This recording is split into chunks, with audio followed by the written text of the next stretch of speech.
back to Polar Opposites with Zach and Jack. Hello. Welcome to episode 2 of the Polar Opposites podcast. We are so back in business. Hell yes.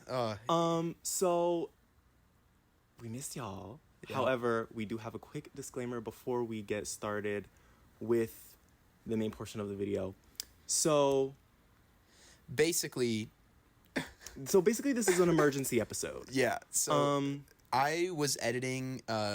So track back a little bit, or like rewind time about a week. We recorded a podcast with a guest, and I quickly realized while editing, trying to sync three different audio files at once is really, really hard. My camera also died somewhere around the middle, so there's a weird cut. We're basically having a lot of audio and footage problems right now. Yeah. Editing that episode, but it will be posted very soon as episode 3. But it was originally supposed to be episode 2. Yes. So if you hear us call it episode 2, just know that it's not actually it's not actually episode 2. But that episode is funny. It is pretty funny. I can't wait for it to come out because it's really good. It is really good. I think you'll really enjoy our guest. She's awesome. Mm-hmm. So let's get into business, shall we? Yes, we shall. So I guess we should start with like a quick college update, since in the first episode we did say that we would report back on how college is going. Jack, how is college going for you? See, I remember last episode saying that it's going really great and I love it a lot. And I still do. I still love college. I think college is way better than high school. Like, so much better. There's a lot of freedom that I didn't have before, and the teachers are also just better. But I've never been so stressed in my entire life. If I'm going to be real, there has been a lot of homework. And dude, I have so much due next week. It's not even funny. And, a lot of practice, a lot of learning new music for me, and learning new techniques on how to learn new music. You know, it's a lot of work, and I know it's not going to slow down anytime soon. It's actually just now picking up, apparently, according to my time and rhythm teacher. It is picking up now, and this is kind of when the semester really starts. And as of recording this, it is October 2nd, right? It is 9:09 p.m. Wednesday, October 2nd, 2024. We're filming this on a Wednesday night because we realized last night that we won't be able to post that. Yeah. That episode I was editing till like next week. We're gonna try and have a more well-established filming, editing, and posting schedule. We're gonna work on that, so we don't leave y'all and ourselves hanging out to dry. True. Yeah, we're just gonna like try and be better about that in the future. But it's only episode 2, so give us grace or else. You know, we are kind of filming this with what we have. We haven't really bought any equipment. Like, we have a junky camera, a booth light from Target that I got 2 hours ago, our phones as microphones, and just gosh darn our great personalities. What can I say? We're really killing it. We're really killing it. If you ask me, we're really killing it. If you haven't noticed, we might be really, really good at this whole podcast thing. Yeah. Anyway, I think my college experience has been, decent for the most part. It reminds me a lot of high school in some ways. The school part, but also like I went to boarding school before, and it was also art school, so it kind of just feels like the same old grind. But as a dance major, it's a lot more physically draining than I thought it was gonna be. I can't lie. I knew it was gonna be. That was a terrible British accent. British people, don't come for me. Anyway, later in the episode we have a talking point. We will be discussing in depth the lore of British people, because Y'all are crazy. Let me just put that out into the world. Y'all are insane No offense. over there on that damn island, okay? No offense. No offense. Yeah. I'm just kidding. We actually have, I was looking at the analytics on YouTube, and we actually have like a decent amount of listeners from the UK. Yeah. So I hope you don't hate us after this. And don't unsubscribe. It's just a joke, babes. Please. It's just a joke, babes. Don't unsubscribe. Don't take it Please. personally. But I think going back to what I was saying earlier, before I started talking about the British. Oh, my crutches are falling. That just fell on a cable. Fabulous. But I think it's holding, so Okay, we're bet. not gonna worry about it. All right, we're good. I injured my foot. Just for context, for the crutches, I injured my foot from landing wrong on a jump. I popped it out, and I went to the emergency room because I could not the emergency room. Oh my god, I went to urgent care. Urgent care. I was about to say. I was not in the ER. No. Oh my god, I went to urgent care. Because I couldn't book an appointment with the PT because all of the other dancers had filled up all the spots for the entire month of September. PT Yeah, fuck y'all. Anyway. Like, PT is, like, actually kind of, like, everybody wants PT here. Because everyone's over-practicing, over-dancing. Like, they're overworking themselves. So... And we loved doing it, too. Yeah. Yeah, we love it. But I really needed to see the PT, and I couldn't because it was booked up for the entire month. And so I went to urgent care, and they basically scanned my foot because they took an X-ray of my foot, and basically what it was is I had popped my big toe on my left foot out, and then I popped it back in by myself in the studio. Which don't do that because that really hurt. Wait, you didn't tell me you did it in the studio. I thought you popped it back in like when you got back. No, I had popped it in like in that moment. I had popped it back in that moment. Don't do that. 0 out of 10. Very painful. I Damn. screamed. But I was walking fine, so I was like, oh, this is like fine. It was just a little sore. And then the next morning I woke up and it was black and blue. So I took myself to the urgent care and got that taken care of. And they gave me a shoe, which is kind of like a boot, but just the shoe part, and crutches, which I actually don't need, never did. Did you just carry him to the dorm? Yeah. Girl, I wasn't gonna use crutches when I didn't need to. I don't. Fair enough. That seems so wrong. Yeah. But I don't know what to do with them now. Do I bring them back? Do I keep them? Keep him. I don't think you have to bring him back. Did they say anything about it? No. I don't They think you have did to. give me a CD of my X-ray scans. I don't know what they expected me to do with a CD because What? because a CD? Is it a video? no, it's just pictures. Why are they giving you a CD for that?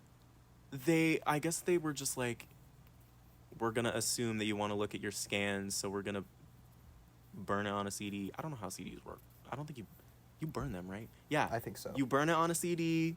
Dad, please fact check that. Oh my god, my family's gonna go crazy if when they hear that I don't know how a CD works. They're gonna be like, these kids nowadays, because that's what they tell me every time. Back in my day, I used to have a Walkman.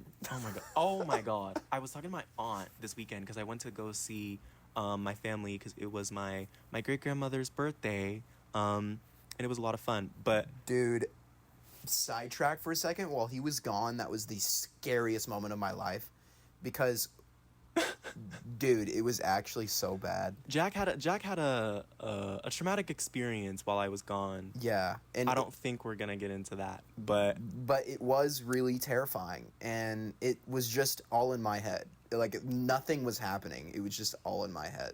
And I was freaking out. or at least mostly in his head. We're not really too sure. Well, I'm gonna be real. You never know. That's true. You never know. That's true.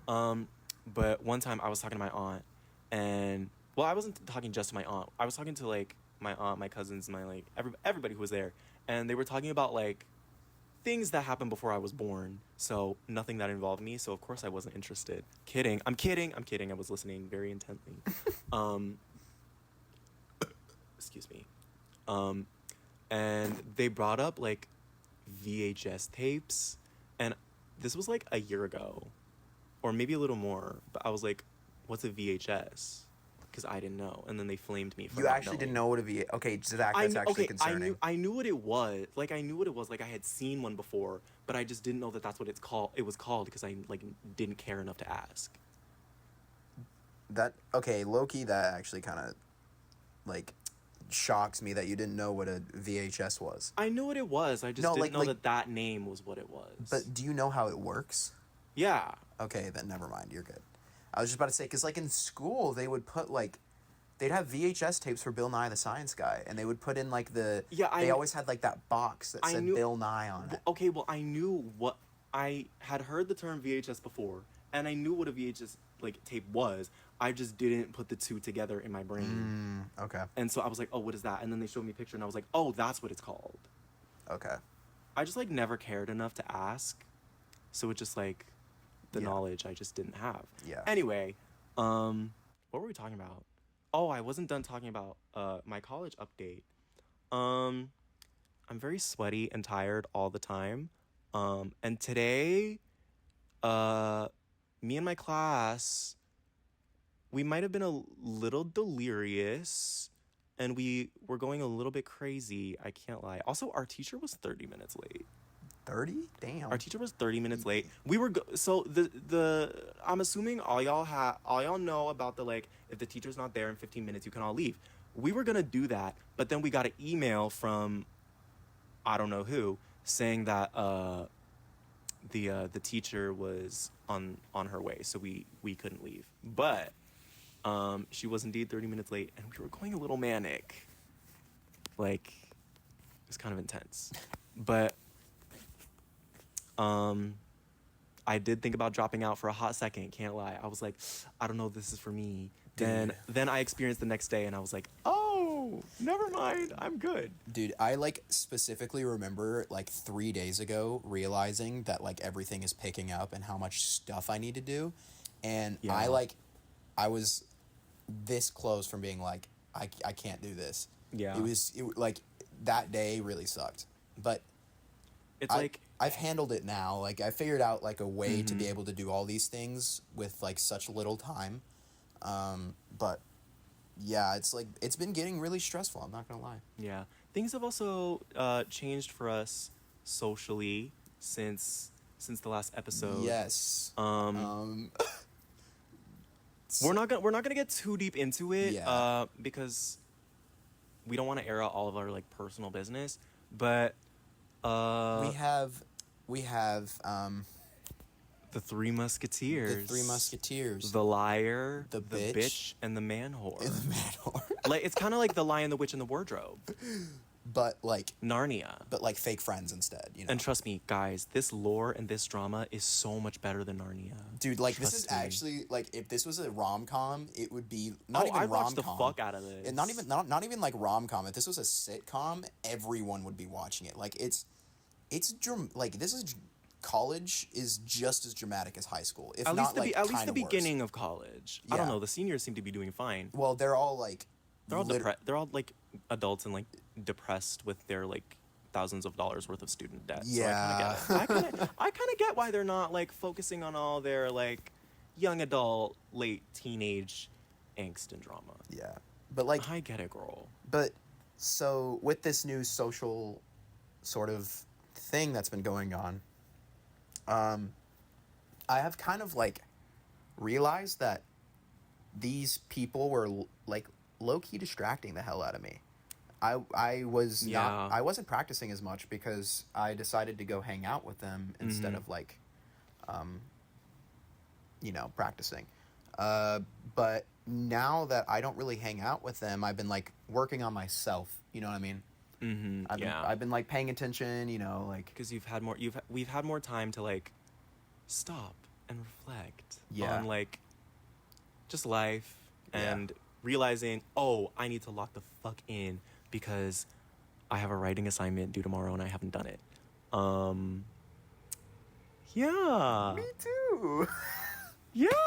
So we low-key got a lot in for that. We're in the same class, so we have that and same assignment. Thank God, because low-key, if I was in that class by myself with with you know who, with you know who write. Okay, so this person we're talking about, yes, I'm gonna air out their business because I don't care. And also they're not gonna listen to this anyway. They don't like me. They also don't. They're also very self-absorbed, so they're not gonna like go look at somebody else's stuff. This person. Never mind. Anyway, what I was gonna say was this person in our class, is currently writing a actual novel's worth of Mortal Kombat fan fiction. Which, like, to be fair, Mortal Kombat is a really good game. I used to play it a lot. But and no tea, no shades of fan fiction writers. Only the clean ones. Y'all dirty ones. Yeah, y'all are going to hell. There is a seat saved. It has all y'all's names on it. Whichever one of y'all created the Zootopia abortion comic, yeah, you get your own special sector of I'm actually not even gonna ask about that. I don't even want to ask about that. I need to show you later. No, you don't. No, you don't. You're not gonna show me later because that's real. Not like I'm not gonna watch that. I'm not gonna read it. Okay. You know I'm not reading that, right? Yeah, I know you're not reading it. All right. Yeah, but whichever one of y'all messed up, sick bitches created that fucking comic, I'm coming for you and your entire bloodline. Dude, I'm gonna have to turn down the mic on that part because you're speaking into the mic, sorry, bro. I got very passionate. I hate that comic. It's awful. Anyway. Yeah. But no tea, no shade to the rest of y'all fan fiction writers. Y'all cute, y'all clean, y'all mind your business.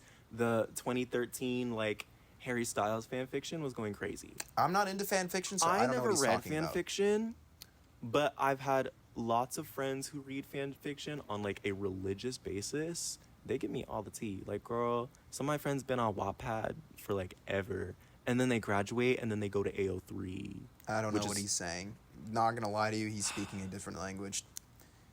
And to be so real, I don't even know what I'm saying, but don't shoot the messenger, okay? I'm only relaying information that I have heard. I have not fact checked. Although I did read the Zootopia abortion comic. Yeah.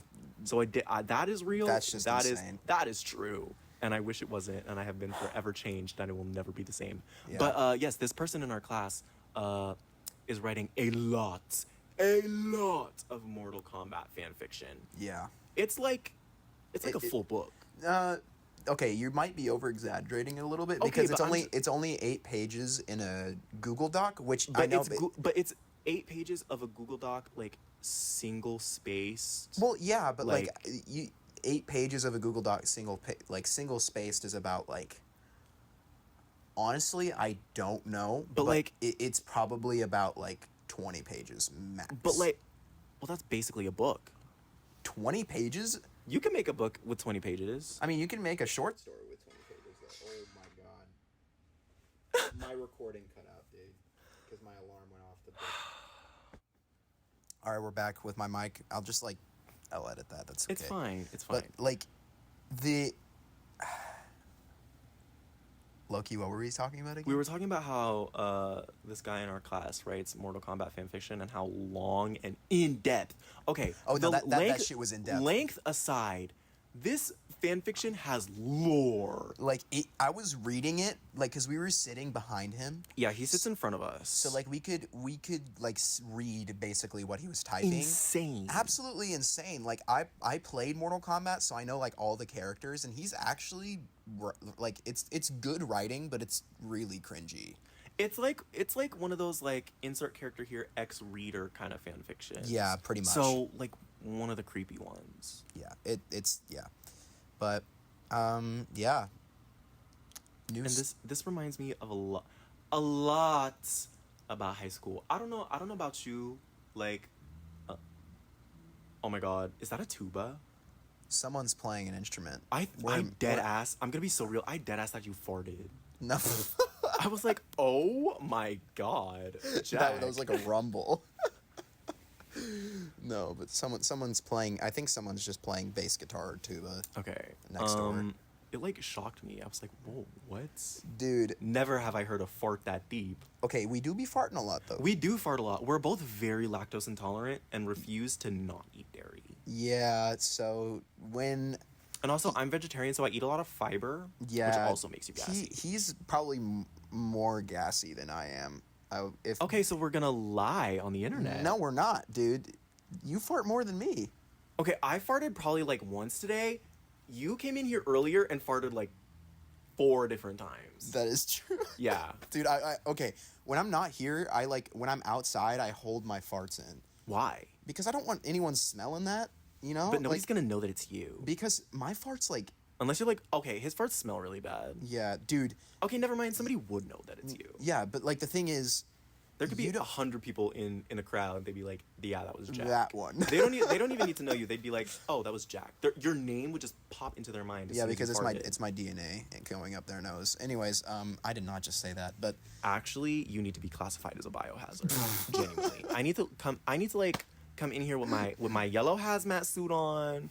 It's got the black symbol in the middle. Yeah. That. I need to walk up in here with that. You know... That's my Halloween costume. He hasn't experienced the worst, though. And let's all be grateful. I certainly am. Like, my girlfriend, Kiara, she knows when I eat brisket, it's not good. It is not good, and you haven't experienced Please that never yet. eat brisket around me. But they do be serving brisket at the calf sometimes. I haven't had it yet, but Thank God. I think I'm gonna have it next time I see it, just to spite you. This is what I get. This is what I get. This is what I get. I've talked shit about too many people, and this is my karma. Yeah.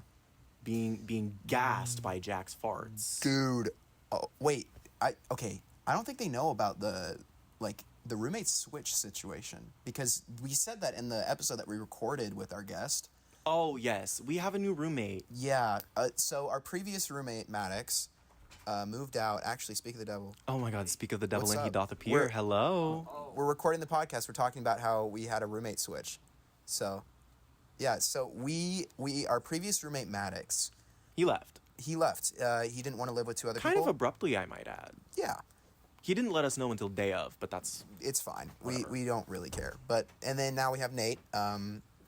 So yeah, we have a new roommate. He's an audio engineer at Berkeley. Yep. College of Music.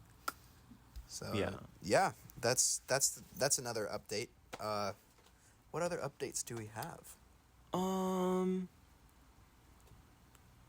I don't know. Aside from the Target light that fixed the lighting on my side, hopefully we're gonna find out. Imagine you glow instead.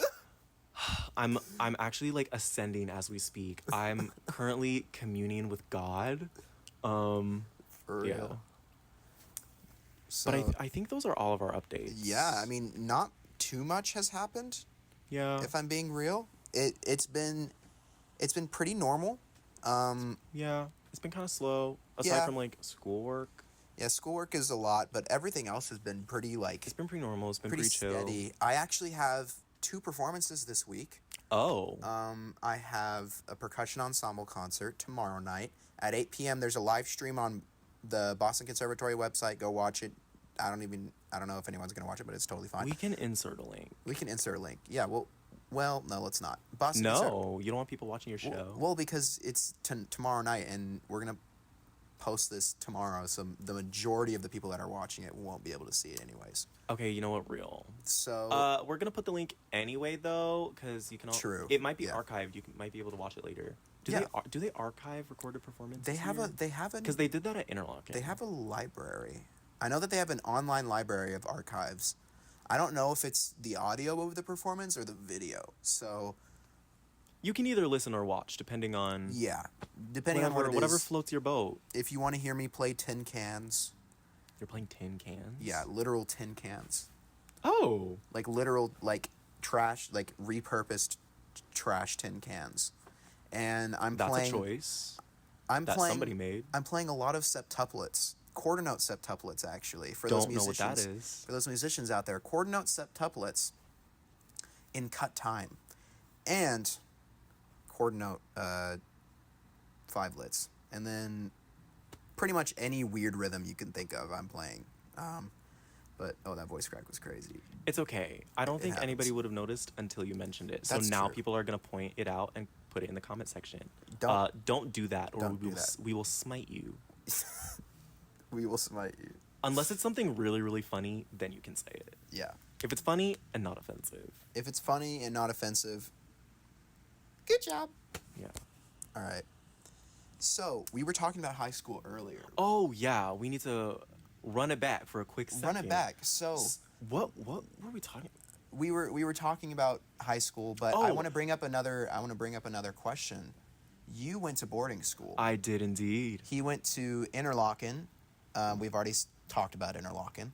However, if you didn't watch that, first, go watch it. Second, I'm going to explain again what Interlochen is. So, Interlochen is a arts boarding high school located in the beautiful, forever sunny, warm northern Michigan. Yeah, it's real nice all year round. Michigan is Non-stop summer in northern Michigan. not true. Yeah, yeah. Yeah, it's pretty. It started snowing in October and never stopped until late, like mid to late May. Oh no, that's terrible. That's more than that. That's like half. It always kind of like gets warm around like a week or two before like the last week of school. Damn. So it's only nice the first like 2-3 weeks, and then nice the last like 2-3 weeks. It's awful. It's actually awful. That's and also Michigan. it's boarding school, so snow days don't exist. And also they wouldn't anyway because we have online class now. But that's basically Interlochen, and I went there for high school, and I graduated this year. Period. Go me. And I went to two high schools. I went to Nacogdoches High School my freshman year. Kind of Nacogdoches being like the middle of nowhere. We talked about it last episode. That's my hometown. And then that's really annoying. My audio cut out again. Anyways, I need to like snooze that alarm. But anyways, I went to Nacogdoches High School my freshman year, and then after my freshman year, I moved to Rockwell High School in Dallas, Texas, for the rest of my high school career. Is that what you say? Experience. High school experience. So it was really great, actually. I think what public school offers that private school doesn't is probably a little bit more diversity of types of people. I agree. And I think that public school, it creates more of an environment to be able to choose what you want instead of, going to boarding school for a certain reason. And you went to like an arts school, so I mean, you knew you were going into the arts. Yeah, it was a little more selective than a regular boarding school, because like I wouldn't have the same boarding school experience as somebody who went to like a regular like liberal arts. Yeah. Basically regular school, but you live there. I'm not gonna have the same experience as somebody who like went to regular boarding school, and I'm definitely not gonna have the same experience as somebody who went to public school, because I've never gone to public school. Yeah. I'm very grateful to be able to afford private school for my life. I'm very grateful to my parents. Thank you. Big shout out for y'all. Yeah, you did great with that one. But yeah, private school it's not diverse, but there's definitely But like, a larger group of a certain looking people that look more like him than me. Yeah, there's a lot of white people in private school, basically. But I don't think that was never like an issue for me, because like the white people who I was friends with weren't like racist, so I didn't really care. Yeah, no, I mean, in my school, in my freshman year of high school, it was actually incredibly diverse. Probably the besides here, the most diverse place I've like been to, like establishment that I've been to, or like, you know, school that I've been to. But Rockwall High School, very, very white, if I'm going to be real. Yeah, I mean, it was a suburban town in Texas, so, and in Dallas, right outside of it, like about 45 minutes away from downtown. But yeah, I mean, for me, I would say, Wait, it just clocked in. That's another opposite that we have. yeah, private public school. We gotta add that to the list. That's true. We don't actually have a list, but maybe we should make one. We should make one probably, and we should like talk about those differences at some point. Well, it is a talking point. It's our next talking point after boarding school. That's true. And public school. But yeah, no. So we can segue into that at some point. Yeah. But yeah, I mean, I would say public school though, what it does that private school doesn't, another thing that it does is probably, I don't know. I mean, I don't know. I don't really know your experience all too well, but I know that I had a little bit more freedom. I didn't. Yeah. I mean, at all. I had freedom to kind of, I mean, of course I had my mother. She told me what to do and, you know, told me I couldn't go out when I wanted to, you know, all of that, but I could go out with friends pretty much whenever.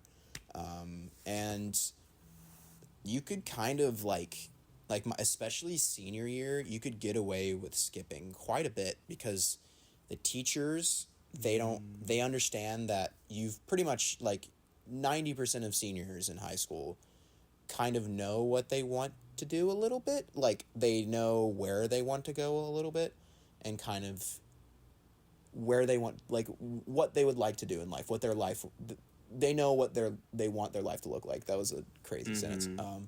But you got there though. Yeah. You got there.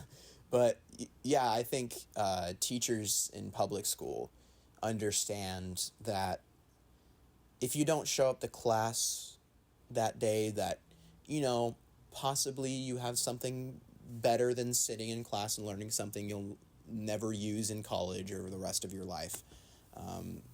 They probably understand that you're just going to use your time better, you know.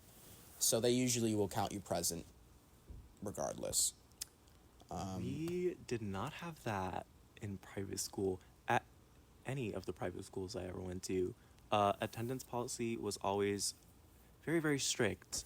But I think one of, and I think this is like a really big benefit personally. I think one large benefit of going to private school is that it opens more doors in terms of access to higher education, such as college or conservatory if you want to be fun and interesting like us. Because on a like high school transcript, if you have attended like a well-known private institution, like I can't lie, like Interlochen, that opens a lot of doors for colleges because it's a well-known private institution, and that's significant. Like Interlochen in like the art community is very, very significant. I've had like the people who like asked me, because I have an Interlochen alumni sweater. Oh, did you go to Interlochen? They're like, oh, did you go to Interlochen? And when I say yes, it carries a lot of weight that until coming to college I didn't really understand fully. Because like, you know, when you like go to a place, you don't really appreciate it all that much. Like you're there all the time, so you see all of the negative things about it. And Interlochen had some bad stuff, okay? That institution, they were a little fucked up sometimes, I can't lie. I'm not going to air out all they tea, all they mess. But, girl, the lore goes deep. Might have to do an episode on that one time. Probably. But, to sum it up, Interlochen was a little traumatizing. I can't lie. But, we're out, we're free. Freedom from prison. Anyway. Interlochen opened a lot of doors for me in terms of, like, arts colleges. Because I think if I went to even just like a regular private school that wasn't like connected in the arts in any way, it was just regular private school, you know, drop your kids off, say goodbye, pick them up at 3. I don't think that I would have. I'm gonna be honest. I don't think I would have gotten into as many of the colleges that I applied to as I did if I didn't go to Interlochen, which I'm grateful for. But that kind of also comes with a large side dose of imposter syndrome. Yeah. Yeah. Um, Yeah, imposter syndrome is it's very, very real. it's very, very real, especially if you're an artist, musician, whatever you are. Like, And I going think to college is it's a culture shock to notice how many people are like so much better than you at what you do, you know. yeah. Um, what was I gonna say? It was gonna be about imposter syndrome, and it was gonna be like really deep and serious and like inspirational, but I forgot. So we're not even gonna talk about that. I think for like when talking about imposter syndrome, why did my voice shake like that? I don't know, you had a little vibrato. Uh, yeah, those vocal lessons really came through. Holy shit. Anyway, when talking about like imposter syndrome and like how that feels, I think I don't know. I feel like for like us as like artists, it's like weird because you went to public school who had a band and you like did that, but like, and that's like like your training, right? A little bit, yeah. A little bit. I'm sure you also did other stuff. I mean, I'm not really too sure how Yeah, like I mean, drums work, it, but it was very like band was the entryway into this career, but especially by my junior year, a lot of the work came from me and my lesson teacher. when did you like start? I mean, I started in 6th grade. Okay. That's when you get assigned your instrument. Oh, period. And at how my middle school that I went to, how they did it was you auditioned for every single instrument, and you could choose to audition for percussion or not. And I decided to just do it because I wanted to do everything. And actually, funny story, I actually was very disappointed to figure out that I got percussion Oh, at first. really? Yeah, all my friends were trumpet players, and I really, really, really wanted trumpet. And when I figured out I got percussion, I was actually really upset. My mom knows that story really, really well. She tells it to me pretty much every time that percussion is mentioned in a conversation. She never lets it go. That's a little bit of an exaggeration, but, it's whatever. But, yeah, I mean, it was actually this especially when I started liking percussion. It was like it was pretty much like an immediate switch. I remember playing for the band. Like, we had to play solos because we had like this contest we were going to, and I played my solo and everyone loved it. And that's when I was like, okay, I want to do. I like percussion. This is the best instrument in the band, because it is, and no one can argue with me because percussionists are the best. Sorry, every other instrument that exists. You're gonna start a fight. I don't care because People are I'm gonna, like, right. I'm correct. Girl, somebody out in the street about to jump you. When we go out later, girl. Every person that's not a percussionist in Boco is about to kill me. Okay, so basically, note to self: start planning Jack's funeral now. But I was talking about imposter syndrome. I think like I don't know. I just feel like even though I've been dancing since I was really young, and I've been to like different studios and whatnot, and then at Interlochen I was kind of really locked into dance, but I also did other stuff because I was an interdisciplinary major. I'm not gonna explain what that is. I did it before and it took a really long time. Go watch the first episode if you want to hear about that, because I think I talked about it there. But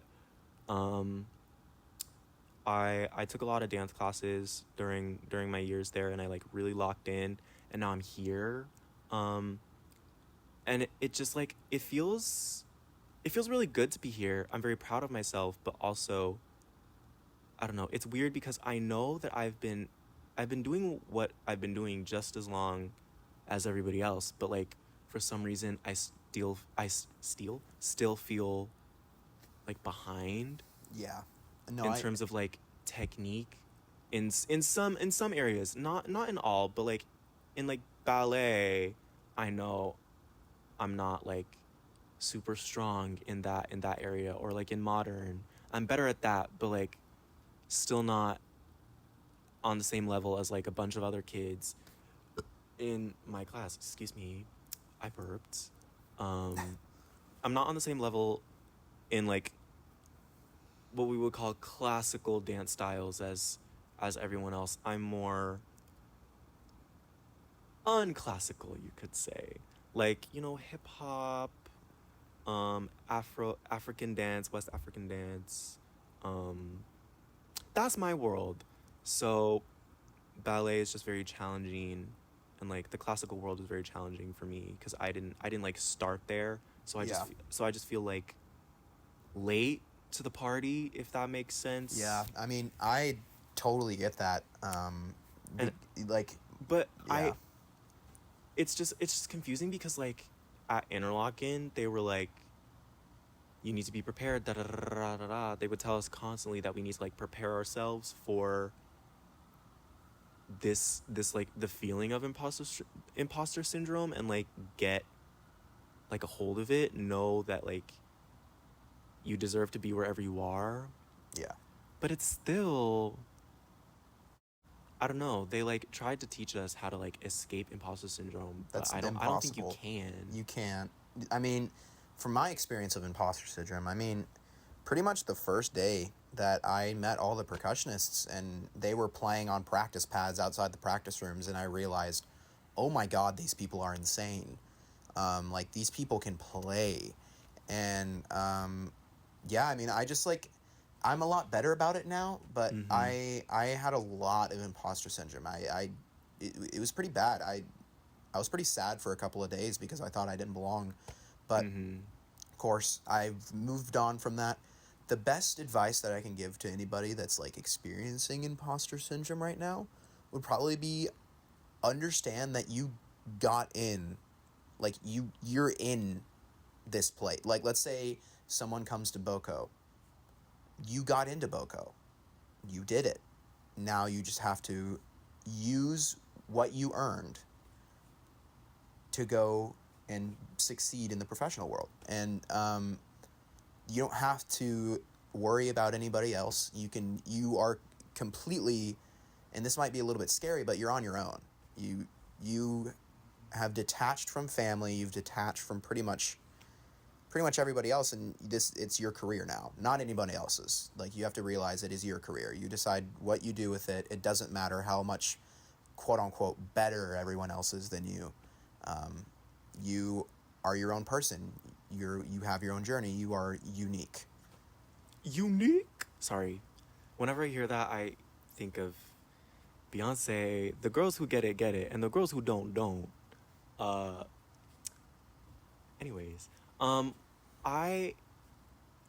I mean, I can't imagine what it's like. Well, I can't imagine, but I'm just gonna say that I can't imagine. Anyway, um, for the people who are like going to like, you know, art school, arts college, or they're going into a profession where everybody else has had like years and years and years and years of training, and you've only kind of like just found your groove, and you're gonna feel a little behind. You're gonna feel like shit about yourself. Honestly, I'm not gonna sugarcoat it for you, girl.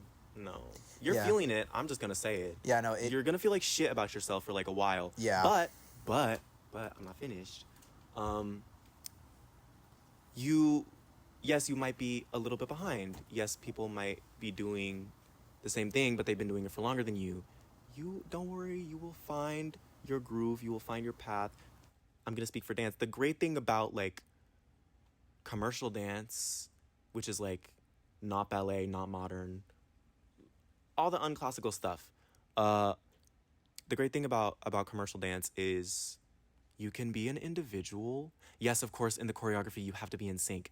Be in sync. Unsynchronized choreography pisses me off. Anyway, that also does it's kind so. of piss Oh me off my too. god. Anyway, we're gonna talk. Oh, we're coming back to that. It's a talking point. Pet peeves. Yeah, we're coming back to this later. Trust. Anyway, the great thing about being a dancer is you can be so individual with your expression, and nobody can really say anything about it. I mean, of course, like, if you dance like shit, don't say, oh, this shitty dancing is just my self-expression. No, girl, somebody's gonna clock you and call you out and say you look like shit. Because, girl, let's be real, you probably do. But if you don't dance like shit and you're Cooked. actually really good, the best thing you can do for yourself is, it's gonna be like my one inspirational moment. Don't get used to it. You gotta stay true, girl. Like, know who you are as a dancer, and like, or as a performer, or as anything. Know who and what you are in the current stage of your life. Try and make it better. Like, you know, somebody gives you a note, don't take it personal. Take the note. The people in your institution don't hate you. Well, maybe they do, but they don't hate you. They're trying to help you. Sometimes that might come off a little harsh, a little mean. And you know that's okay. We all go through one asshole of a teacher at some point in our lives, girl. I've had plenty. Anyway, Yeah, we need to have an entire episode about bad teachers. About shitty teachers. I have so, like, dude, I'm not even kidding. From the beginning of elementary school, like first grade, I didn't have except second grade was the only exception. But I didn't have a good, nice teacher until like 7th grade. I've had a lot of shitty teachers, but we're gonna talk about that later in a later episode.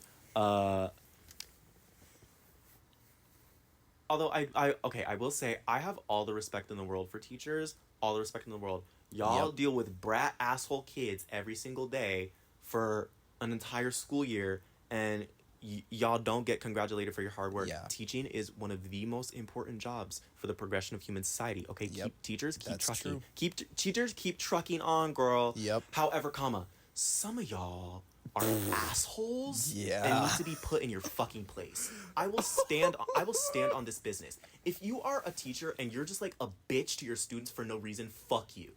Anyway. Period. You're here to like enrich and educate lives, not Period. ruin them. Do your fucking job. Period. Anyway.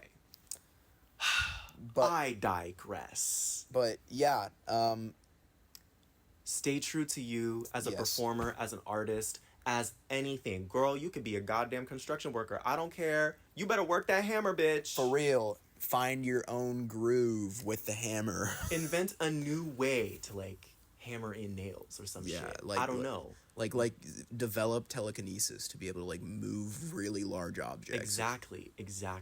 You know, stuff like that. That's what we expect of you. So do it.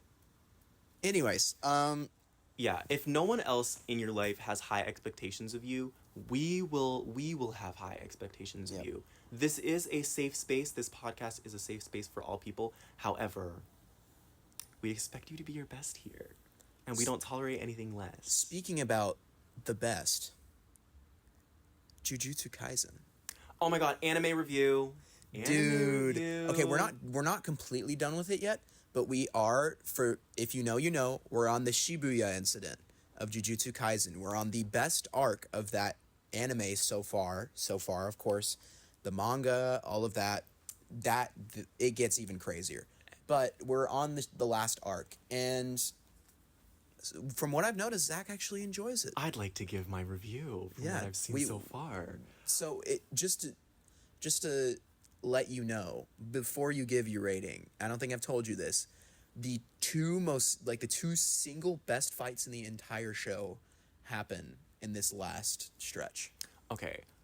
After we finish the show, I'll come back with another update and review. But this far in Jujutsu Kaisen, I'm really enjoying it. I'm gonna nerd out for a second. Hold on. Like, follow me here. Bear with me. The animation is okay. I can't lie. In the beginning, it was a little choppy. It was a little choppy in the beginning. First season First was a lot less, like way lower budget than the second things season. were clipping through other things. And if you don't know what clipping means in like art or like animation, it means that like some part of a character or object is going through another part of a character or object. Like I saw hair going through arms, fingers going through eyeballs. It was insane. Anyway, so that's my little critique for the animation. It got so much better in the second season, though. Yeah. Um, Yeah, the second like season picked up. You I could could tell. tell right away that the animation had a higher budget. Also, they were using some wild techniques for that shit. Like the characters they looked like anime characters, like 2D. Like, they had some dimension, but overall a little flat. But the surrounding scenes were almost like they were almost 3-dimensional. Like they had like depth, really good shading as well. I'm a nerd about good shading in art. If you show me your art and has bad shading, I'm gonna give you a bad rating. Anyway, So what he's referencing, the part that he's referencing is the first episode of the second season when Mei Mei and what's her name? It's not go even into just the episode, just that episode. It's been in. We're on episode what, 11? I don't know. I think we're on episode 11. Something like that. It's been like a consistent thing throughout I haven't this portion of the season. I haven't really noticed. But they have very interesting, unique use of texture, which I find fascinating.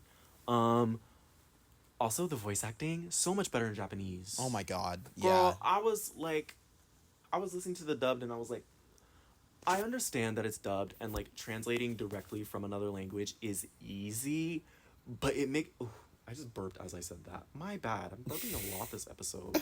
What? Okay. Rare Zach burps. What was I saying? Oh no, dude. Why do Okay. Dubbing and dialogue. Yeah. Okay. Just taking directly from.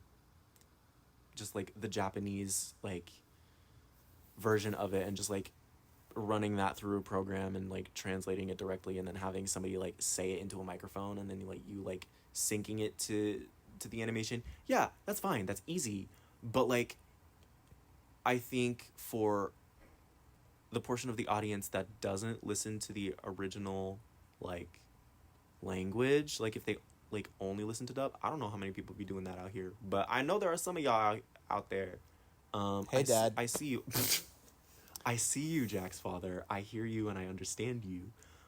I think something that's so important, especially with something so global as anime, and to like that panders to like a wide range of audiences, is that like dialogue is super important.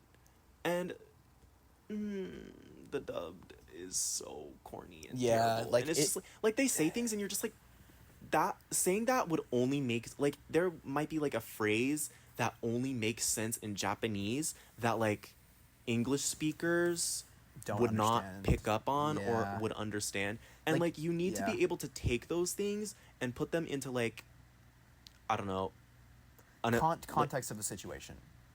You know what I mean? Like you have to have context that you're watching something like something that has been translated. Yeah. If you're gonna translate something like a cultural phrase that's unique to like a certain language or a certain group of people, you need to be sure that you can flip that to make sense in other languages as well. Especially English. Like, and I think that's where a lot of dubbed things, not just anime, just dubbed things fall off, and why people hate it so much is just because it's corny and it doesn't make any sense usually.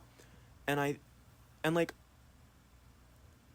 overall Jujutsu Kaisen is really good, but I don't know, I feel like the anime has a lot of hype around it, and I feel like something that has so much hype would have quality dialogue, if that makes sense. I mean, so well, it should have quality dialogue, whether it's like hyped at the level that it is or not. I mean, it was made by Mappa, and the thank you, Mappa.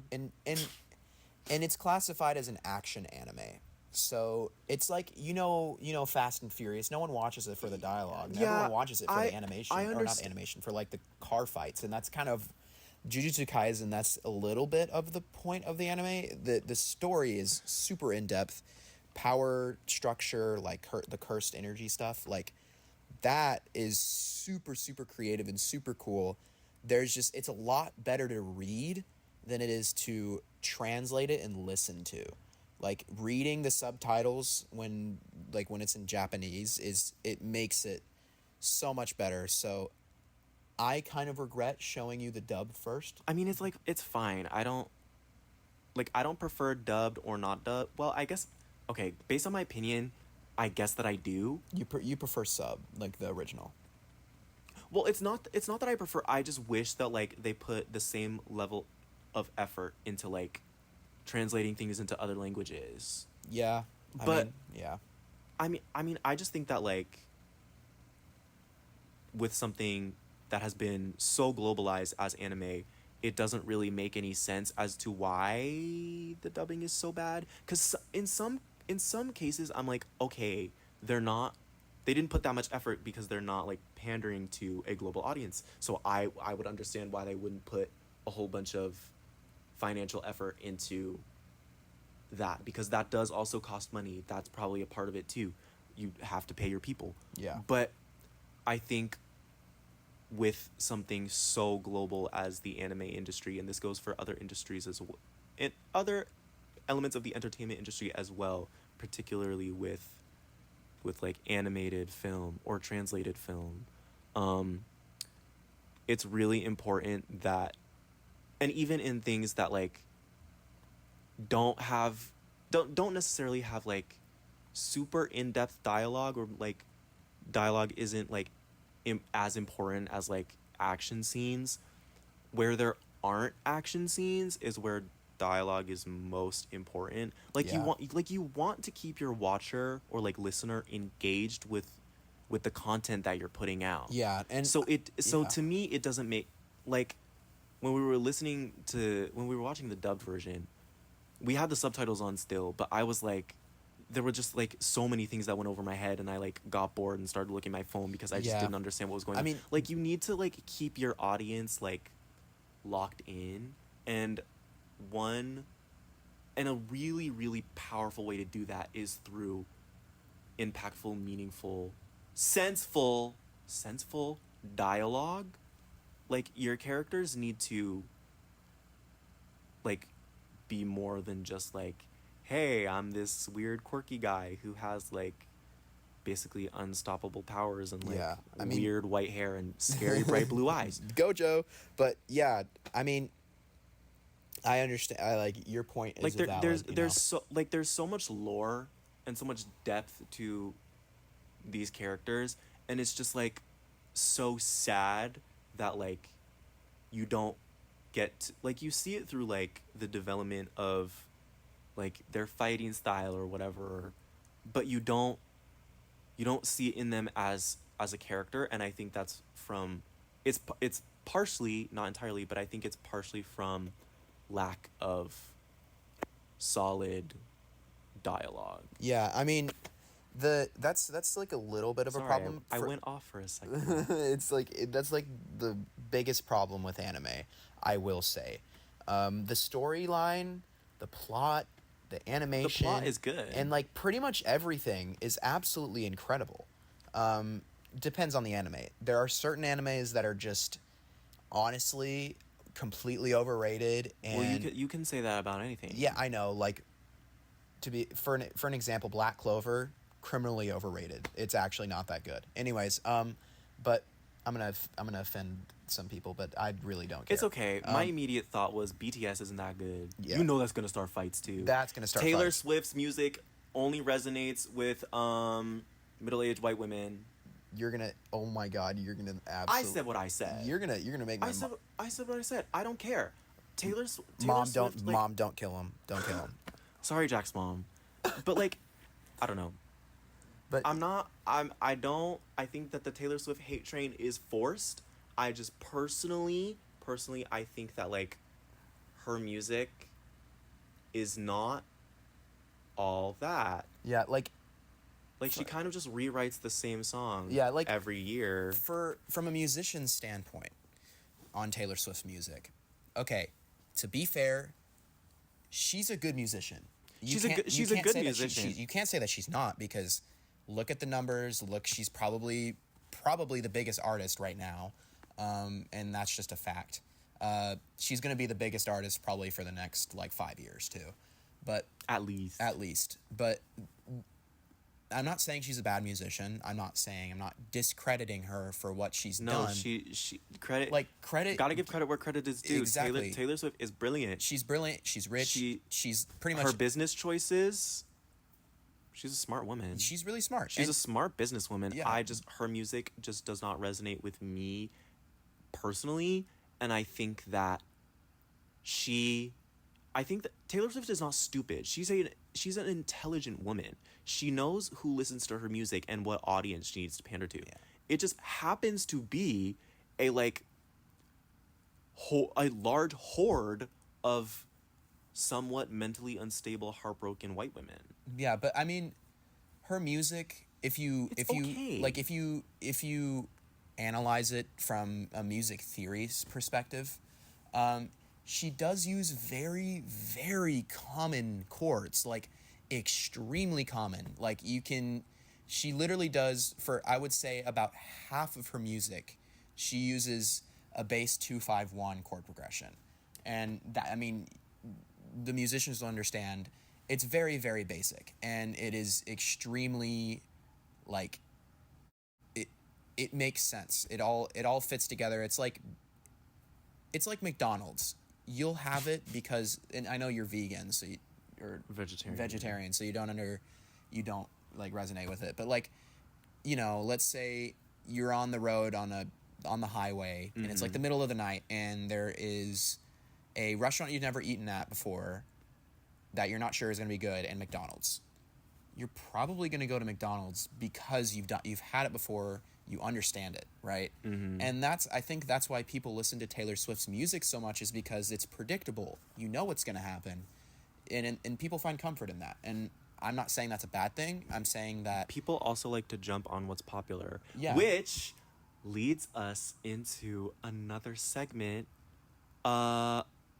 How does art influence pop culture? I mean, and Taylor Swift is an artist, so that's art, and she is a pop star. Yeah, I so mean, pop culture. Taylor Swift has been very influential over popular culture for the past, I want to say 10 years. I would say a decade. It's probably been probably a little bit more than a decade. I mean, she's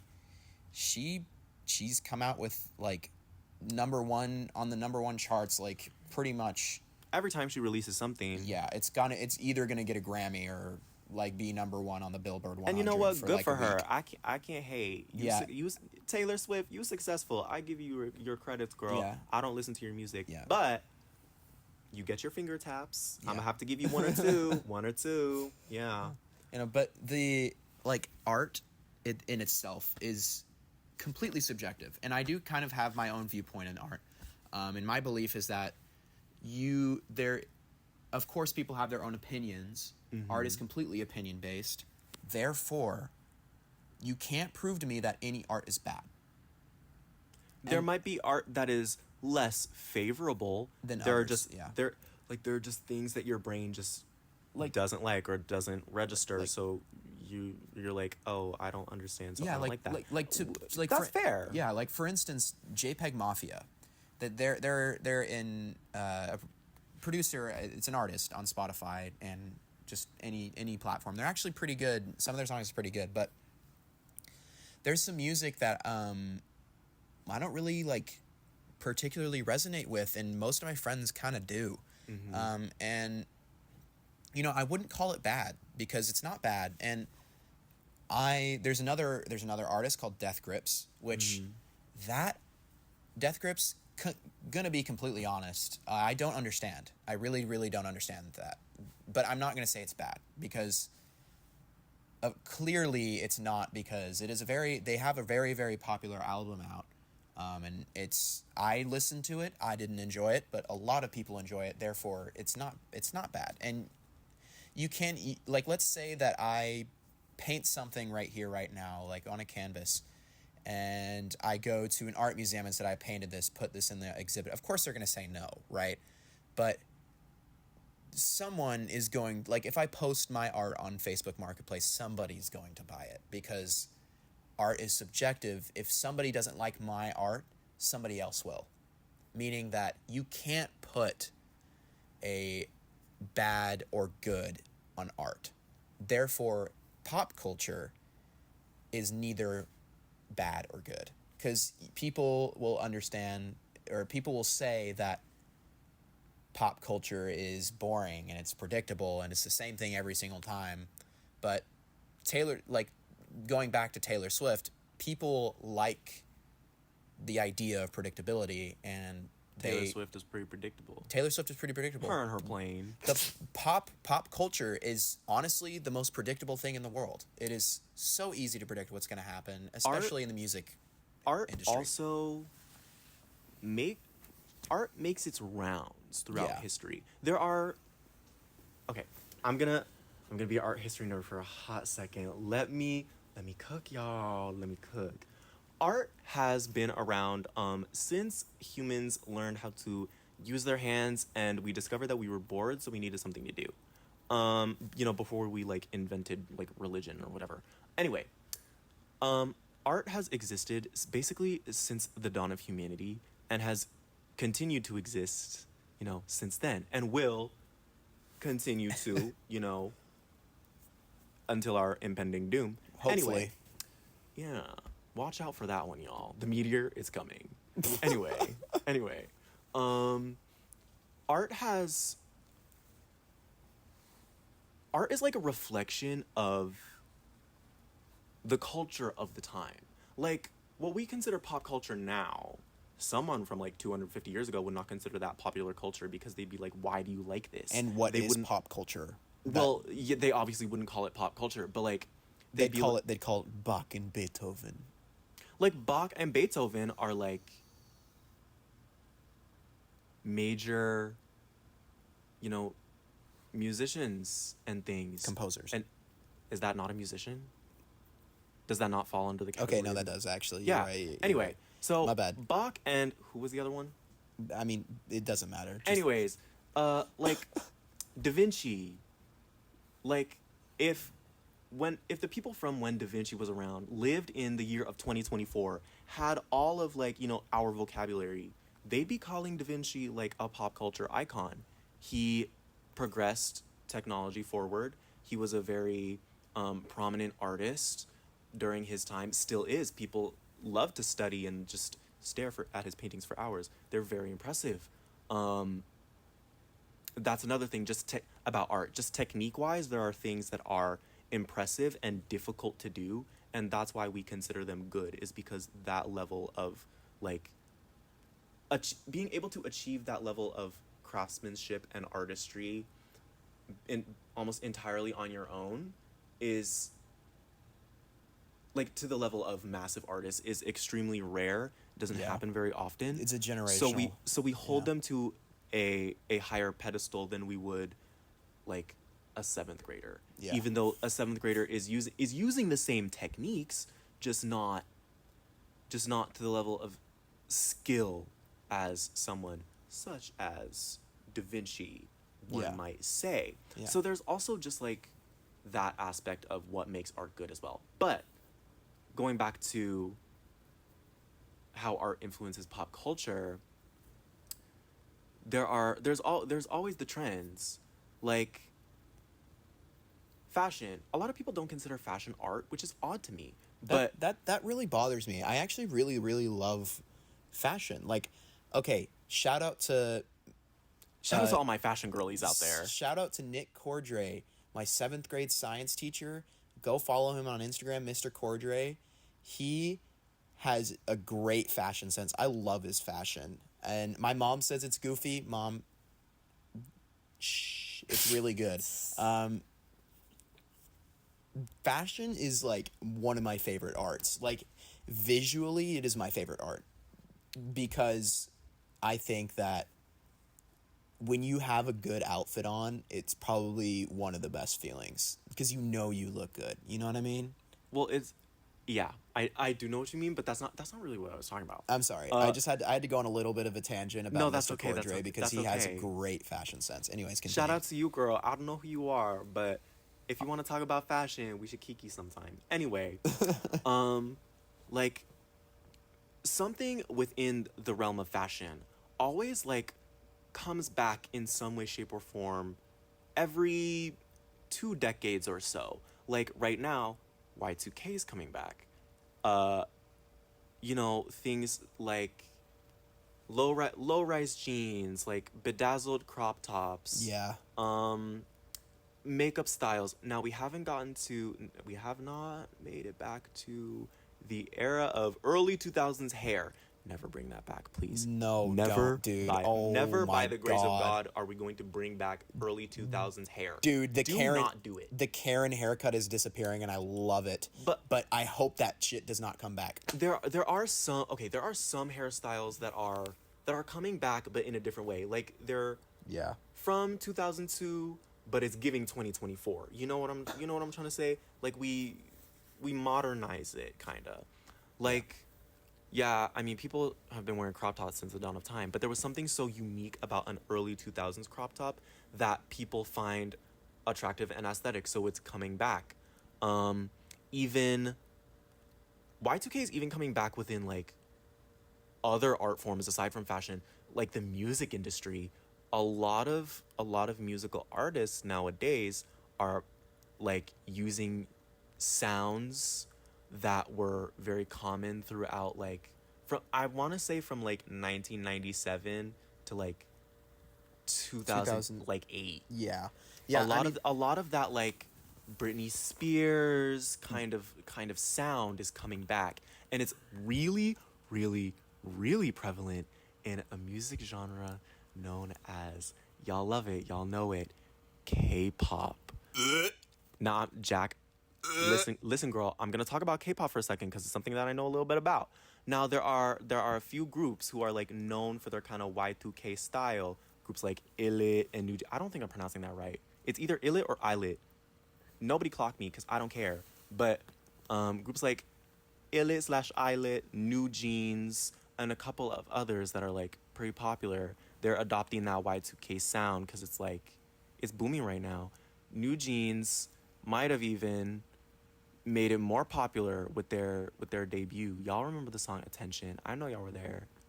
I know some of y'all. Yeah. You can't escape, girl. I'm reading y'all. Anyway. I was definitely not there. And that's okay. Not everybody was. But and K-pop is also something that heavily influences pop culture. So the Western world, like America, Europe, they take inspiration from what becomes popular from K-pop artists, and then they turn that into they put their own little stink on it. But it's kind of insane because K-pop takes inspiration from Western music, and then Western music takes more inspiration from K-pop, which then K-pop takes as more inspiration. It's kind of insane. Yeah, we're kind of just K-pop and just regular pop have kind of just been like bouncing back and forth between like culture almost. Yeah, in sort of a way. It's weird. Anyway, I don't listen to K-pop. I'm done talking about it now. But it's just something that I want to talk about because it was like on the topic of like Y2K stuff coming back. So I just wanted to like talk about that. It's K-pop. I don't listen to it, but I do think that in Texas, K-pop is way less popular than it is from where you're from. Because I honestly, I've met like 3 people ever in Texas. Like pretty much my entire life that like genuinely like listen to it like and be super attentive to listening to it. You know what I mean? Because especially in middle school, I met 3 people. Well, middle school just excuse me. Damn. Ooh, middle school just sucks. Yeah, anyway, middle school is awful. But K-pop, I will say, doesn't influence the pop culture in Texas at least. Well, I didn't mean to influence pop culture everywhere. I'm just saying that I know what you mean though. Yeah. Yeah. Like I think I'm just like this is a difference. Yeah. Like K-pop is not big in Texas. I don't think. I mean, I could be completely wrong about it, but I'm pretty sure. Like it was kind of a shock to me when I came here, and then everyone, pretty much a lot of people, especially dancers, talking about K-pop. Well, a lot. Okay. dancers love K-pop, I think, so much because K-pop idols, like, they dance. Yeah. So you're able to learn quality choreography to, like, a fun song. Do you know what they're saying? No, of course not. But, like, does that matter? No, the beat is danceable. So you better dance, bitch. Fair. So that's, I think, a pretty big reason why a lot of dancers listen to K-pop. It's because the beat is 9 times out of 10 pretty danceable. Like, for my class at some point, I'm planning on choreographing to a song that it's not really K-pop, but it's Supernatural by New Jeans. The girls who get it know that song's pretty good. It has English, Korean, and Japanese lyrics, which is kind of fascinating. They're combining 3 languages into honestly, They do that a lot, actually. From what I've listened to, like they'll combine. they'll combine a lot of Korean and English together. Yeah. And a lot of the time, the English doesn't really make sense, but it doesn't need to. No. Honestly, It's always catchy when they have like a chorus that's in English. It's very, very catchy. Like, honestly, extremely. Jack, I might play Supernatural for you later because I think you would like it. Maybe. I won't lie. There hasn't been a K-pop song yet that I've listened to that I've actually enjoyed.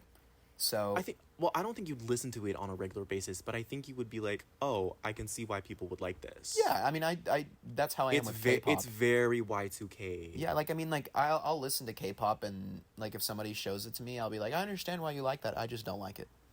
You know. It's like, it's simple, laid back. It's not doing too much. It's very relaxing, honestly. Yeah. It's a good song. Anyway, I plan on choreographing to that for a class because, again, the beat is danceable. And it just happens to be a K-pop song. But yeah. K-pop adjacent. So I have a question for you, Zach. Yes. Would you say that is one of your current hyperfixations? If not, K-pop? tell us one of your hyperfixations. Okay, K-pop is not one of my hyperfixations anymore. It was for a while. Like, I've kind of like gone out of it over the past like year. I don't listen to it as much as I used to. I still listen to it. But I used to be really into it in like early in high school, like middle school, and I still liked it. I mean, I still like it, but it's not my like main music genre anymore. What's like your current hyperfixation? My current hyperfixation, there's so many. Like one that, like, if the podcast we stop filming right now, what would you do? Honestly, I would probably watch a. This is gonna sound so odd. Nobody, if anybody listening to this or watching this sees me in public, nobody talk to me about this because I already know some of y'all gonna be like, Zach, what the fuck are you doing with your time? But there are some girlies out there who will know. Anyway, I'd say one of my biggest hyperfixations right now is like a particular aspect of true crime that involves either terrible parents who end up in jail for like abusing or murdering their kids. Yeah, dude, you showed me a video on that. Well, I didn't show you the entire video. It's interesting. It is interesting, but like, or yeah, kids who murder their parents and you can't really pin down a logical reason as to why. Suffered no abuse throughout their life, but parents be dead. We should have a true crime episode. Oh, I will talk your ear off about true crime. We need to. Okay, so I actually have a plan for an episode. So how about we both pick a case, murder case, research it, watch tons of videos on it. I already got one in mind. And then we absolutely hyperfixate on it, and then spit it all out on camera. I have this one particular case that I think you would find really interesting. I'm not going to tell you about it until we do. No, but we'll talk about it when we need to. I will like tell you about that case like from start to finish. I've memorized basically like every detail of that case. I think it's fascinating. Dude, actually, I think I should do the JFK conspiracy. Really? Because I got really into that. I know pretty much every single detail there is about that. See, when it comes to dead presidents, that's not my tea. Because, like, dude, I don't know why I got so interested in it, but it was just the fact that there was a third shot that everyone heard. You know how there was 2 shots. Yeah.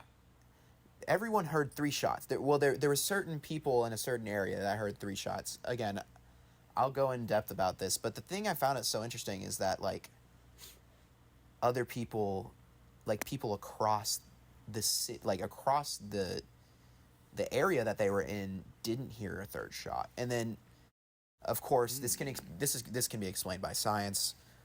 It's in the middle of a city, so gunshots will bounce off walls. It's gonna echo and come back. And this is a phenomenon that happens to people in the army. Like, they will fire 1 round and they get scared because they thought they fired a second, but they didn't. So, sorry, I had to nerd out about that for a second. That's okay. We are at 1 hour and 21 minutes. Ooh. So we need to wrap it up soon. So. Lock in. Yeah, we need to lock in. You know what I want to talk about? Let's talk about use of AI in school. Okay, AI, one thing I will say about it, I think that it's actually important for humanity, because I feel like this is how we will, I feel like, yes, the movies are pretty accurate on what we could do with AI, but I think we're smart enough to avoid that. But that's just my opinion. People could completely disagree with me. I have different opinions, but my main opinions are about, okay, honestly, if you use ChatGPT in school, I don't give a fuck about that. That's me. I don't care. I used ChatGPT in high school. I passed an ecology test using ChatGPT, so honestly, no beef. I passed pretty much every test in senior year because of ChatGPT. Sorry, Mom. I'm sorry that you're hearing this. Oh, yeah. I love Papa, you. Dad, I'm sorry. I love you, but I cheated throughout my entire senior year. Parents, I think I told you about that, but I also might not have. So you're hearing about that possibly for the first time right now. Also, I hope none of my teachers for my senior year just heard that, and that none of my teachers from my senior year are going to watch this. I didn't cheat. I did everything with my brain. I mostly wanted to, because I do visual art as well, I mostly want to talk about AI art.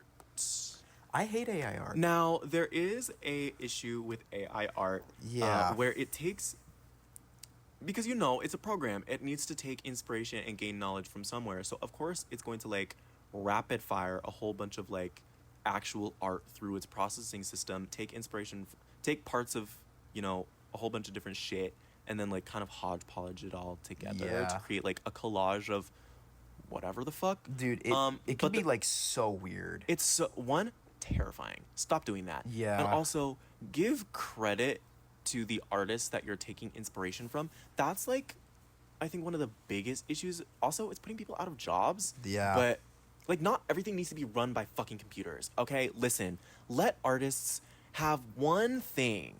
Okay. It's like, also let humanity have one thing. It's not just artists. Like, every couple decades, there's a war, and somebody tries to, like, ban artistic expression. Stop doing that. Dude, it never works. Just give up. Because humanity needs an outlet to be able to express themselves. That isn't just shooting each other on sight. For real. Okay, let's be Men go to therapy. You need help. Just men as a species. Just stop. You're anyway. a man.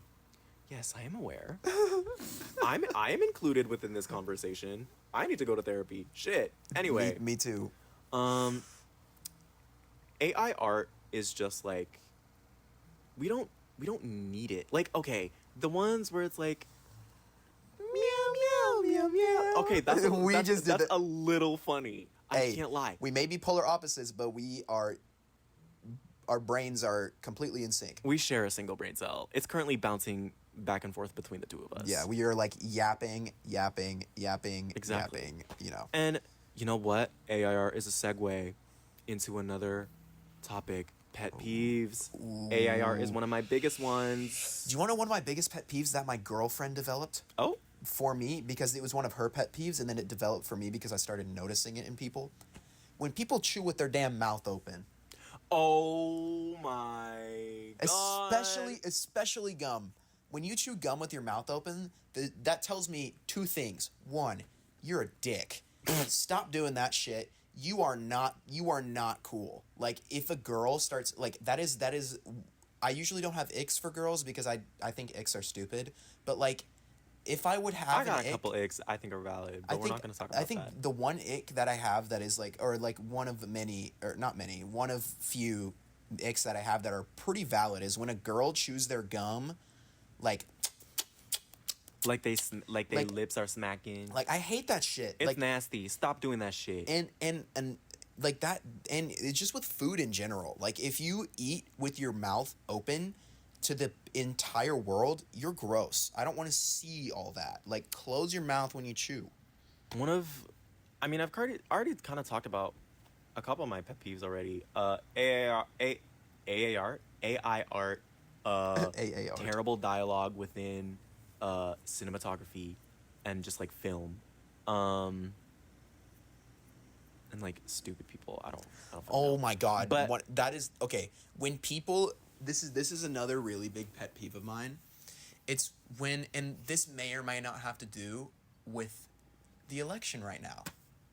I'll leave. that's one of your hyperfixations. That is actually bro. one of my hyperfixations at the moment. Is Nobody the talk to him presidential about it. election. He's gonna go off. I will please. go- I will go Nobody off. in the comments. No one say shit about the election. Dude, I will go off. I will personally go if I see a comment about the election. I will personally go in and delete your comments one by one. Yeah. Don't get me started. Not to get on political views, because that's something that we shouldn't talk about. We're just not gonna. We're We're just not not gonna gonna talk talk about that. about politics. We on won't the talk about podcast. politics, but I will talk about how when people debate other people, and this doesn't have to be, I'm not going to name sides, but this can happen with either side. When one side makes a good point and a good argument, and then the other side proceeds to not answer the question and attack the other side to make it seem like they answered the question and gave a gotcha moment. You know? That stuff really pisses me off. Like, I will name one name, and this is because it is somebody that is probably one of the most scummiest people on this earth. Name drop. Charlie Kirk. You are a scum. It is not because you are Republican, because I think that there can be, not even that there can be, there is people that are Republican and right-wing leaning that have good points and good arguments against the left side and that have good beliefs. But Charlie Kirk, he is also a pet peeve of mine. He himself. Him just as a person. Because what he does is he goes to college campuses and then he'll argue that college is a scam, and then, you know, he clip farms college students that are learning in an environment that is for learning and not debating. But anyways, absolute scum. I hope he watches this and hears this. I hate you, Charlie Kirk.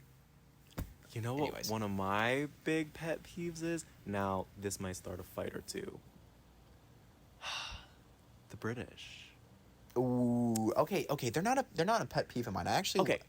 I genuinely kind of like the British just because they're funny. They're so funny. I dude. have my reasons for why British people are a pet peeve, though. And you know what? The British hate Americans, too, so I don't feel bad. Y'all I got don't- shit food. Just I don't saying. feel bad for y'all. Just okay? saying. Our food's better. Our country's bigger. You had more people and still lost the war. Be embarrassed, girl. Anyway, y'all have a lot to be embarrassed about, but we're not gonna talk about that. You lost to an army that is not even close to a fourth of the size of your army. And now we're richer than you. And now we're richer and better than you. Oh, well, I wouldn't say we're better, but we are just richer. I think that we are. That's just a fact. I think that we are better. Just saying. I don't think so, personally. Then why are they a pet peeve of yours if they're better than us?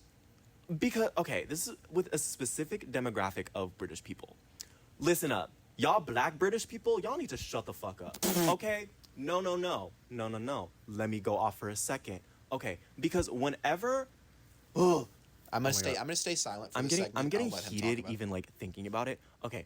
I have had multiple interactions with black British people, and we have, because you know, like, they're British people, so they're like everywhere, but one way or another we always end up talking about our ancestry, and I love talking about my ancestry. I am very proud to be a Nigerian. However, when the topic of when the question arises inevitably, where are you from? And I say, oh, I'm from Maryland. It's on the East Coast. I just say where Maryland is located because they're British. They don't fucking know American geography. That's not something that they learn. They don't care. Nobody in the world they don't know where the states are. No, girl. No. Anyway, Yeah. when I say I'm from Maryland, when I say I was born in Baltimore, not even that. I don't even really say that. But when I say I'm from Maryland or like America, they'll always be like, where your parents from? And I'd be like, America. I'm adopted, girl. Like, we're not even going to talk about that.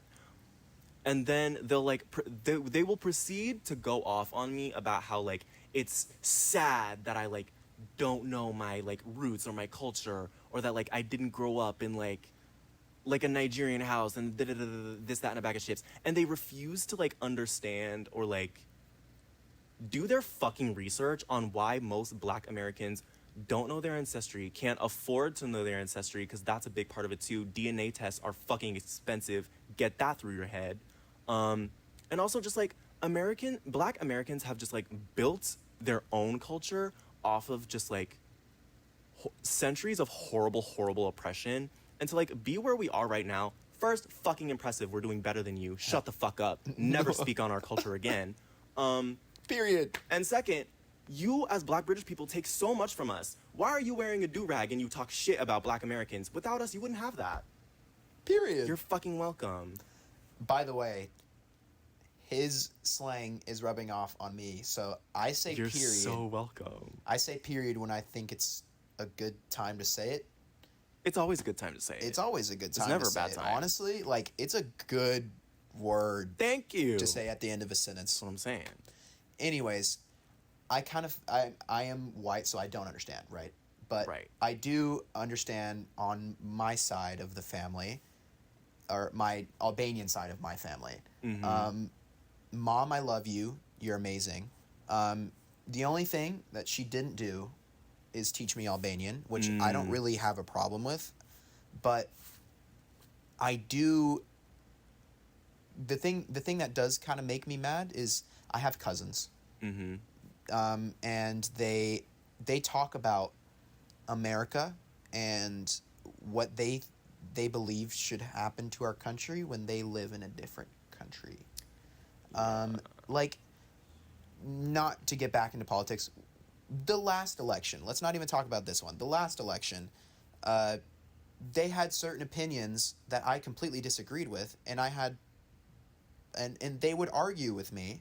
Mm-hmm. When I lived in the damn country that's changing. Yeah. All y'all who do that, cut that shit out. It's cut not it funny. out. We don't speak on y'all. You don't live here. I don't talk about how Justin Trudeau... Okay, they live in Canada. How Justin Trudeau is like worse than whatever candidate is running. I don't even know what other candidate is running. I'm going to be honest. America and Canada really culturally aren't that fucking different. Yeah. So calm down. We're basically the same. Cousins, if you watch this, stop talking about a country that you don't live in. Stop that shit. It's really annoying. I hope you hear this, and I hope you understand where I'm coming from, because that shit's really annoying. Period. Another thing. Period. Bow. Bow. Bow. Another thing that I have to say to the Black British people of the world. Oh shit. What was I gonna say? Oh.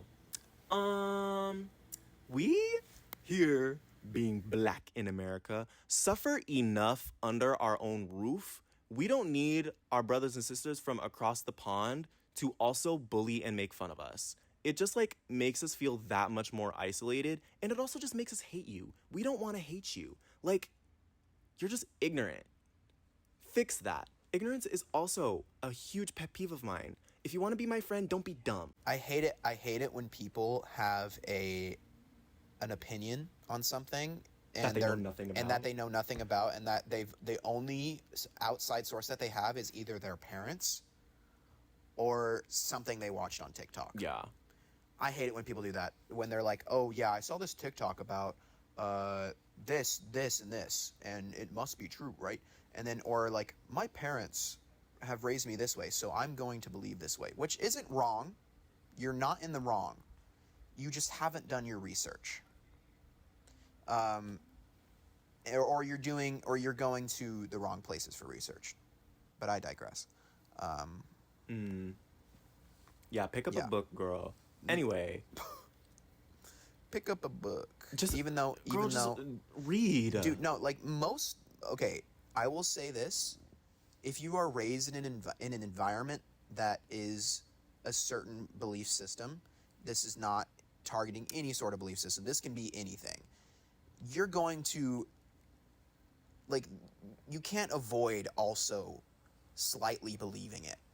I mean, yeah, Because that just comes with the territory. You are a product of your environment, whether you like it or not. Yeah. You're gonna have some beliefs that, you can try and shake, but you just like won't. You won't be able to because you were raised that way, and that's how your brain was wired in the first place. That's like okay. It's And that's it's okay. just important to also, if the things that you were raised to believe are just like not true, it's important that you know that and you realize that, and that you should probably stay away from, like offending people. Maybe if that's like something you believe in might be really offensive to a large demographic of people. Yeah. And it's also just something that's just untrue. Know that it's untrue. Try and do your best to change the mindset. It takes a hot minute, girl, though, so you gotta commit. And it's like it's that, and it's also, my mom taught me this. Shout out to mom. It actually changed the way that I look at things. And Period. I love you, mom. Bow. But just because you don't understand something doesn't mean that it's wrong. Or bad. Like, for instance, I'll get into gender. I'm straight, and I like women. I identify as a man. Correct? That is my standpoint on gender. Go you, you're revolutionary. That is how I view that's how I identify. Now Zach identifies differently. I am a gay man who likes men. Exactly. Surprising. Exactly. I know. Shocker. You never would have But guessed. I mask it so well. Then the people that say that, like, let's get into transgender. I know this is it's a sensitive topic, but Not really. but In my personal opinion, talking about trans people is not taboo.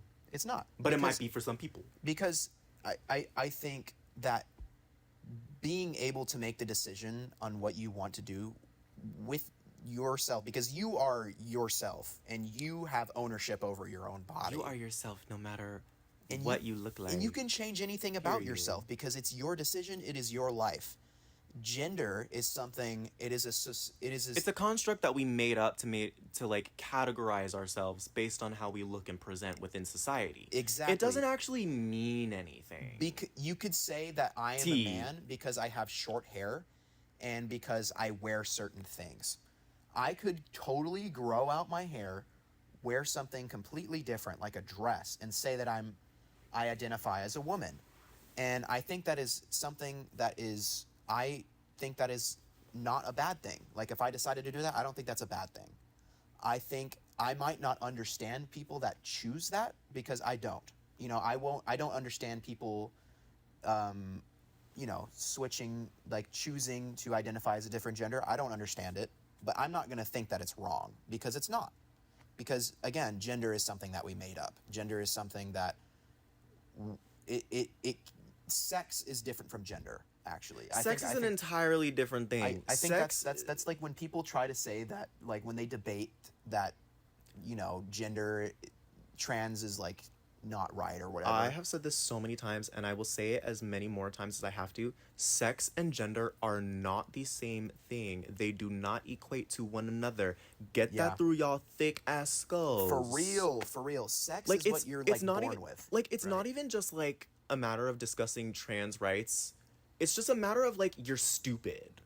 Like, maybe not that, because no, because I don't understand why people would choose that, but I'm not stupid, right? Like, Well, I mean, like, you're not stupid, but it's just like refusing to understand the fact on its own that sex and gender are not the same thing.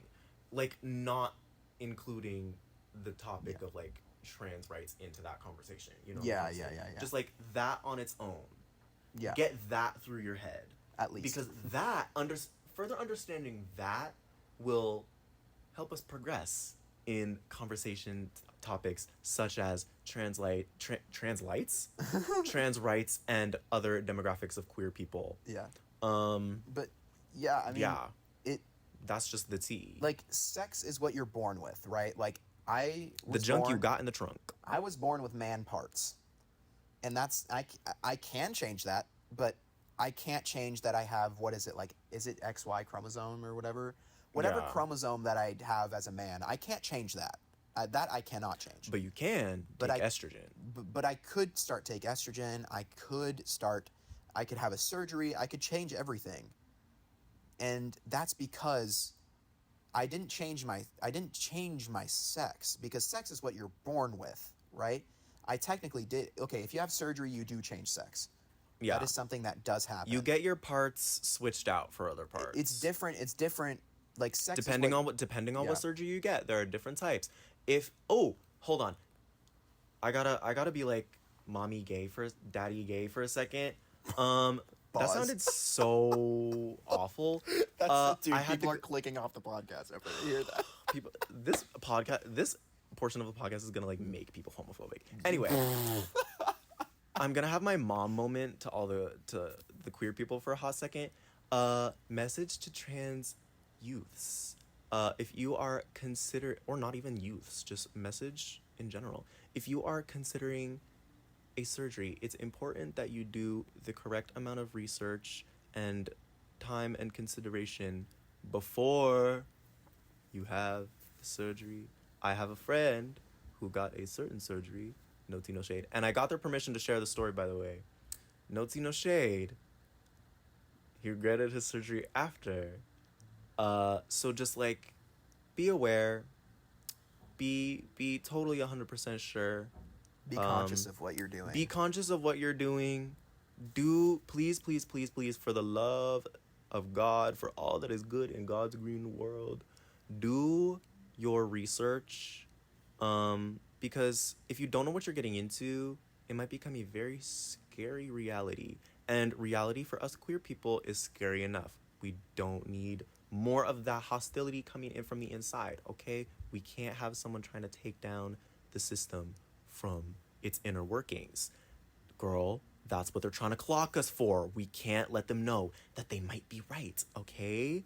We gotta get more followers, grow the regime. For real. You know what I'm trying to say? We gotta push the agenda, as they like to say. Yeah. Because we need to, like, I don't know, drag queens need to read more books to kids or whatever. Speaking about pushing, we do need to push towards the end, because we have recorded quite a bit, so it might be time to end it pretty soon. Our time together is slowly coming to an end on this emergency episode. Emergency. I don't know why I said emergency like that. Moral of the story. Final thoughts. Don't be dumb. Don't be stupid. Don't be ignorant. Don't be a dumbass. But if you want, be a little shady. We could always be a little shady. Be a tiny bit shady. Even though I asked Zach about this earlier, he didn't really answer the question. But I'm just gonna say be shady. Like, what I mean by be shady is like, what I meant by be shady is like, know when you are right, when to stick up for yourself, and if someone is in your way and is like purposely in your way, bitch, one, cut them off, because they're not doing you no good, girl. They're not here to help you. Period. And two, I am of the viewpoint, if someone was a bitch to me first for no reason, I have equal rights and grounds to be a bitch to you back. I have my own thought on that. I think that, yes, if somebody was a bitch to you, I'm not saying that you should. I'm just saying that you do have equal grounds. If someone is wrongfully being a bitch to you, like if you haven't done shit and they're just like being mean to you for no reason, like they're personally targeting you specifically. This sounds very It sounds very familiar, doesn't it? Yeah. Liar, bitch, and Yeah. the man whore. Like if they're targeting you specifically and they're not doing you any good, and they've just like, yeah, been avoiding. it's okay to dislike them, and know that you not liking them is acceptable, and you not wanting to talk to them is also okay, and know that it's what I mean by be shady is protect your peace, do what's best for you, and if that requires you giving somebody the cold shoulder, that's okay. Yeah.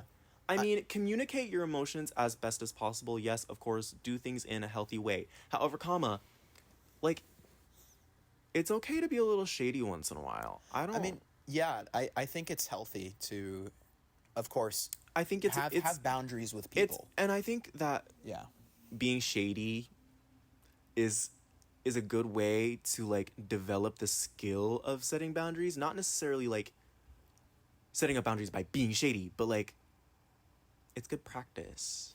I mean, I think telling somebody no.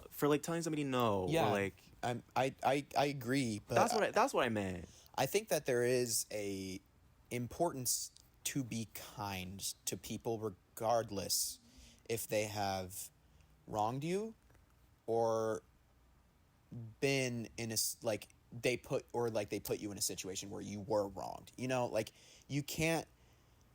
I think the problem with most people nowadays, especially our age, and this isn't you because you're a lot different, but thank you. Wait, is that good or bad? That's a good thing. Okay. Because period. people will, this is a certain somebody, and let's say that you are in somebody else's dorm room and it's like kind of a party, right? And you're talking, you might have a couple of drinks, whatever. But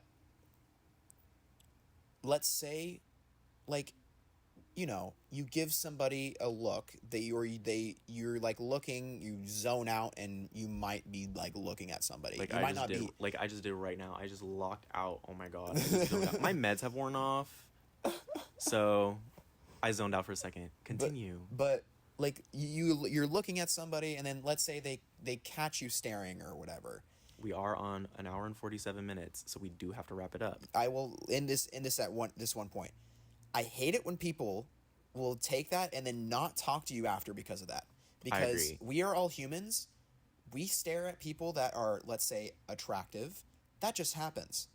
Like, you look at somebody that's attractive, you're like, oh, they're attractive. And then you may or may not stare. This is true. I feel like that's just like a normal thing. But anyways, when people judge you off of like the like, if you make a mistake, or you make not even a mistake, you do something human, and they don't like it, and then they categorize you as the bad person that they don't want to talk to. I hate it when people do that, when they immediately associate you with something because of something that you did that is honestly really normal. Mm-hmm. And I will say, my advice, avoid those types of people. And yes, be shady, but also be kind to everybody. Forgiveness is extremely important, and I think forgiveness is the only way that you can have a good relationship with somebody. Because forgiveness, everyone's going to fuck up at some point. Like, I've probably annoyed the shit out of Zach before. Not really. But anyways, I probably will in the future. That'll probably come. It's inevitable. But I think if I annoy the shit out of Zach, he should know to forgive me so that we can keep a good friendship. And that's how and that goes for relationships. That goes for basically everything. Yes. Like, however, there's always a line though. Like if somebody crosses a line, of course. Yes. And final note. I'm gonna talk about that real quick before we end for real. This is the last note. On that topic, if you are a victim of any sort of domestic or sexual violence, forgiveness is not necessary. That's true. If you are a That's true. victim of any form of physical or psychological abuse, it's okay to hold a grudge. It's okay to be a little bitchy, and it's okay to be angry. Your emotions are very valid, and it's so, so, so important that Yeah. you seek help wherever it is available, because mental and physical health go hand to hand, girl. It's, yeah. It's understandable why that fear might be holding you back from seeking help, but it's important that you do, and that we bring awareness to these sorts of things. So, Period. thank you. Kind of ate really quick. Yeah. Be kind, however, but it's also in certain situations okay to not have that as your first thought. Like, if you're like, oh, fuck you, I understand. Because, girl, fuck them. Whoever they were, fuck them. They don't deserve you. You don't need them. I'll be your new friend. Come kiki with us. We can have you as a guest on our podcast. For real. It might take us a hot minute. Actually- It might take us a hot minute to edit, but it'll be there nonetheless. Hey, we should do at some point, we should have a little competition. This is like an idea that I've had in my head. This scares me. A little competition between the viewers, and whoever wins gets to be in the hot seat with us here in the dorm. Y'all, you know what? Y'all battle it out. We'll announce when this competition happens and what it is and like what it entails. But I think that it'd be a really, really good idea for people to, have a little bit of fun with the podcast. What we're gonna do is we're gonna group you all together. We're gonna basically we're gonna herd you into like An abandoned building. We're gonna herd you into an abandoned building and keep you locked in a cell until the competition is actually about to start. Then we're gonna blindfold you, and we're gonna bring you into a massive arena in front of hundreds of thousands of people, and you're gonna have to battle against another viewer to the death. Yeah. And whoever wins gets to be in the hot seat. All right. And we'll of course be there. We're gonna think like Roman gladiators. On that note, On that last note right there, today's episode was not very silly. It was pretty serious. I'm not gonna lie. we got into some tea. We got into some pretty deep stuff, but I hope y'all enjoyed it. Thank you for watching and listening, for your support. Like and subscribe on the YouTube channel. Follow on Spotify. Like and subscribe. Like and subscribe. Smash that like button real quick. Smash that like button. Oh my god. Okay. right. We need to end We need before to end the podcast before it gets brain rotty. All right. Well, I hope you enjoyed today's episode of the Polar Opposites podcast with Zach and Jack. That was really late. My bad. and as always, See you next time. bye-bye. Goodbye.